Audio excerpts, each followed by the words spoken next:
নওশাদ সিদ্দিকী বলছে বলির বকরা করা হচ্ছে, ইয়েকে সঞ্জয় রায়কে, দুজন জামিন পেয়ে গেল এবং সেখানে ডিলে হচ্ছে, কেন্দ্র রাজ্য যোগসাজশে তদন্ত একটু ধীর গতিতে চলছে। নিয়ে প্রশ্ন করব না, আমি বলবো না। আমরা এটা নিয়ে আমাদের পশ্চিমবঙ্গের সকলের স্ট্যান্ড, দেখুন এটা অভয়া ইস্যু রাজনীতির ঊর্ধ্বে, এটা একটা সামাজিক ব্যাধি এবং মর্মান্তিক, এবং এখানে যে কোনো রাজনৈতিক দল বা যে কোনো প্রফেশনাল লোক তার বাড়িতে কিন্তু শুধু তাদের মানসিকতা না, বাড়ির মধ্যেও নাড়া পড়েছে। আপনাদের নিজেদের বাড়িতেও এটা, কত সাধারণ মানুষ, লক্ষ লক্ষ লোক নেমেছে, কোনো রাজনৈতিক দলতে তো নামায়নি।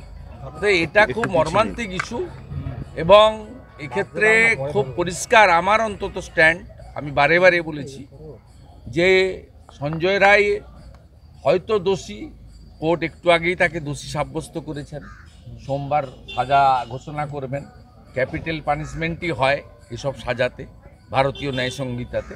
কিন্তু আমার যে দুটো টেকনিক্যাল ইস্যু ডাক্তাররা এবং ওনার আমাদের ডাক্তার বোনের কলিগরা তুলেছেন, বা সিনিয়র ডক্টররা, এক্সপার্টরা তুলেছেন, এটা কিন্তু বিচারটাকে কমপ্লিট করতে হবে। এটা একটা আংশিক বিচার, এবং একটা শুরুটা ভালোই হলো, কিন্তু এর অনেকটা এগোতে হবে। আমি মনে করি ইনভেস্টিগেটিং এজেন্সি, জুডিশিয়ারি, তাদেরকে এটা দেখা উচিত। এক হচ্ছে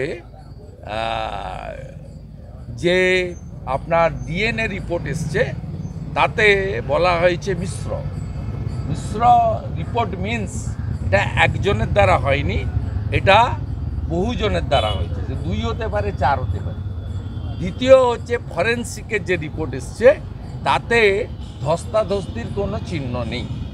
তাহলে একমাত্র একজন যদি করে থাকে, তাহলে ধস্তাধস্তির চিহ্ন থাকাটা উচিত ছিল বলে প্রাথমিকভাবে মনে হয়, কিন্তু আমরা এক্সপার্ট নই। কিন্তু এই ফরেন্সিক রিপোর্টেও ধস্তাধস্তির চিহ্ন নেই, মানে অত্যন্ত নির্দয়ভাবে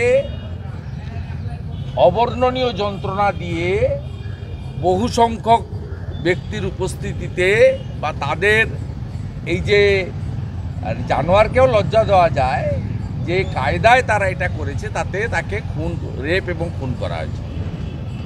আমরা ইনিশিয়ালি যা হয়েছে, ইনভেস্টিগেটিং এজেন্সি বা জুডিশিয়ারির যে আজকে পানিশমেন্ট ডিক্লেয়ার, এটাকে ওয়েলকাম করে এই অমীমাংসিত বিষয়গুলি নিয়ে যেটা ডাক্তারবাবুরা তুলছেন, এবং রিপোর্টে যদি সত্যি এইগুলো ডিএনএ বা ফরেন্সিকে থেকে থাকে, বা তার পরিবার, বাবা মা যেসব অভিযোগ করছেন, এর নিষ্পত্তি হওয়া উচিত।